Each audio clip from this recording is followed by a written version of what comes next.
কিরে কে কালকে না তোর রেজাল্ট দেওয়ার কথা, এটা তোর মনে আছে? আব্বা কালকে কিন্তু কাবুলদের জমিটা খেয়ে ফেলছিলাম আমি। দৌড়ে বেড়া, তোকে জমির কথা বলতেছি না, রেজাল্টের কথা বলতেছি। যে কথা করিস কেন?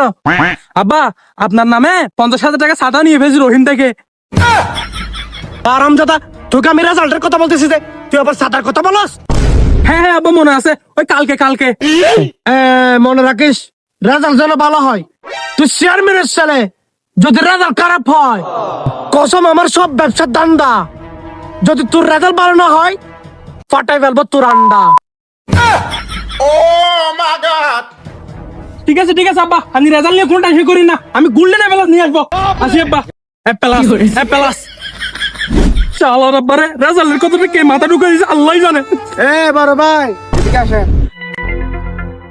কি ছোট ভাই, কি জন্য ডাকছ? মাথা কিন্তু এমনিতে গরম, কি বলবো তাড়াতাড়ি বলো। আরে বড় ভাই, আপনি গরম হচ্ছেন কেন? আমি তো আপনার ছোট ভাইয়ের মতো। তুমি আমাদের কুদ্দুস চাচা ছেলে না? আচ্ছা, কি বলবো বলো। বড় ভাই, আপনি নাকি এসএসসি পরীক্ষা দিয়েছেন, কালকে নাকি আপনার রেজাল্ট। রেজাল্ট শালার রেজাল্ট মরে যাবো মনে হয় ওইখান থেকে।